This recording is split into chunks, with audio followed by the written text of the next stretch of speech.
MIN 뉴스입니다. 최근 한진그룹의 지주회사인 한진칼의 주요 주주에 변화가 생겼다. 사실상 2대 주주였던 호반건설이 보유 주식 중 일부를 펜오션에 매각했기 때문이다. 펜오션은 하림그룹의 해운 물류업체로 항공사업으로 영역을 확장하기 위한 목적은 아닌지 의심된다. 한진은 2020년 2월 조현아 전 대한항공 부사장이 KCGI, 반도건설과 함께 조원회 회장의 연임을 저지하겠다며 지분 확보를 추진한 이른바 남매의 난이 일어났지만 진압했다. 4대 주주인 델타항공과 5대 주주인 KDB산업은행은 조 회장의 경영권을 지지하는 우호 세력, 즉 백기사다. 조 부사장이 동생인 조 회장에게 물러나라고 요구하는 것은 조양호 전 회장의 자녀 중 자신만 그룹 내 공식 직책이 없기 때문이라는 평가가 우세하다. 대한항공은 2014년 12월 5일 미국 뉴욕 존 F. 케네디 국제공항에서 발생한 이른바 땅콩회항 사건으로 큰 어려움을 겪었다. 10여 년 동안 한진의 오너 경영을 위협하고 있는 땅콩회항 내부 고발 사건을 분석해보자.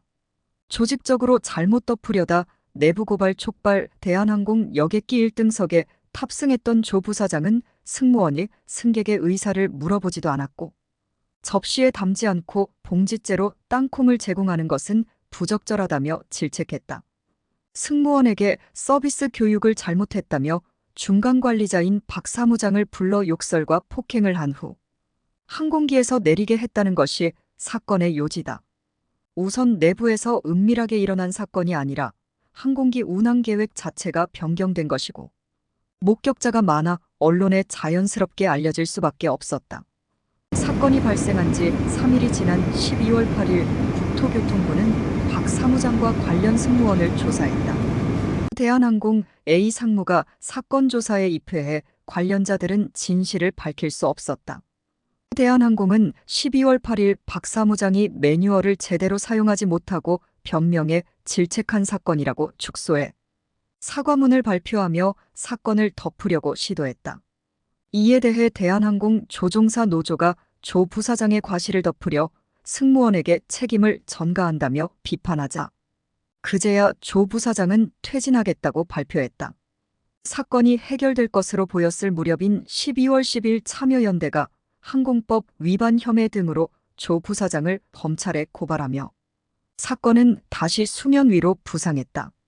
12월 12일 박 사무장이 언론에 조 부사장이 자신을 폭행했으며 대한항공은 거짓 진술을 강요했다고 폭로했다. 대한항공이 박 사무장을 조직적으로 회유했지만 성공하지 못한 것이다. 언론이 다수 목격자의 생생한 증언을 보도하자 대한항공과 국토부도 더 이상 진실을 숨길 수 없었다.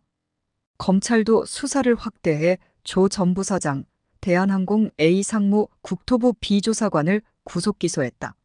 조 부사장의 죄목은 항공보안법 위반 강요 업무방해 혐의가 적용됐다.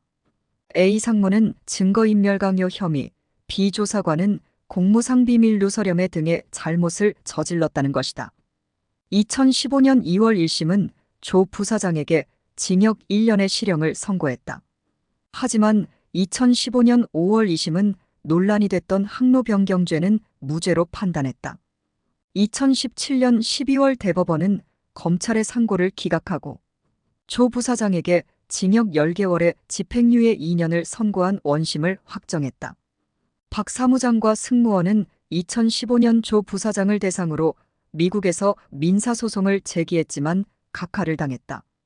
2017년 박 사무장은 대한항공과 조 부사장을 상대로 손해배상 소송을 제기해 2019년 대한항공으로부터 7천만 원을 배상받았다. 법원은 조 부사장이 1억 원을 공탁했다는 이유로 관련 소송을 기각했다. 박 사무장은 언론에 사실을 공개한 이후 1년 6개월 동안 휴직한 후 복직했다. 외국어 시험에서 통과하지 못했다는 이유로 사무장에서 승무원으로 강등돼 근무하다가 2020년 1월 퇴사했다. 대한항공과 투쟁하던 2017년 6월 정의당에 입당한 이후 21대 국회의원 선거에서 비례대표 후보로 출마했지만 당선되지 못했다. 올해 9월 정의당을 탈당했다. 무능한 자녀에게 경영권 세습부터 중단해야.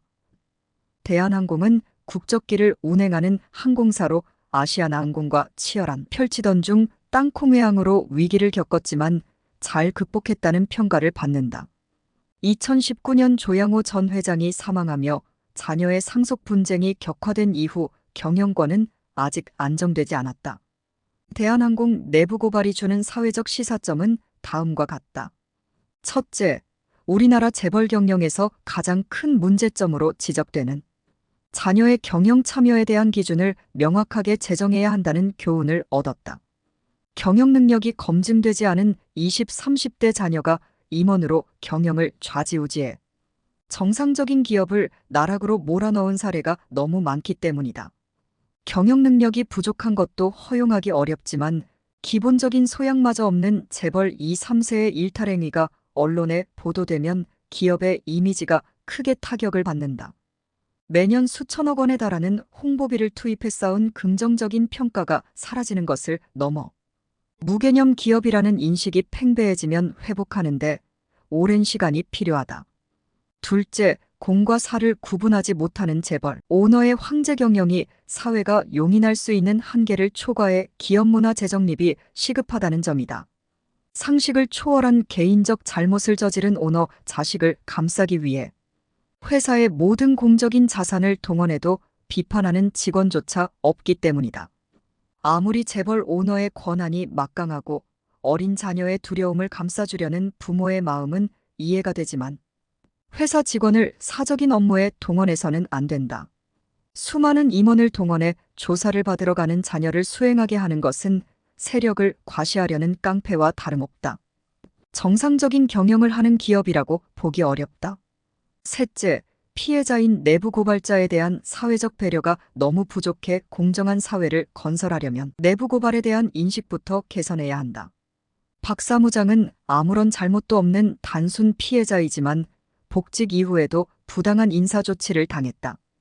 또한 내부 직원으로부터 냉대를 받아 정상적인 근무가 불가능해 퇴직할 수밖에 없었다. 피해자는 세상으로부터 관심이 두려워 숨어 사는데 가해자는 여전히 활발하게 사회활동을 유지하고 있다. 우리 사회에서 재벌이 돈으로 권력을 사고 사회정의를 무력화시키는 행태가 반복되고 있음에도 공정사회를 구현하기 위한 노력은 미진하다. 사법 카르텔을 형성해 기득권의 빌부터 호화호식하려는 법조인이 양식이 있는 사회, 지도층이냥 군림하는 것부터 타파해야 한다. 오늘도 즐겁고 행복한 하루 보내시기 바라며 구독과 좋아요 부탁드립니다.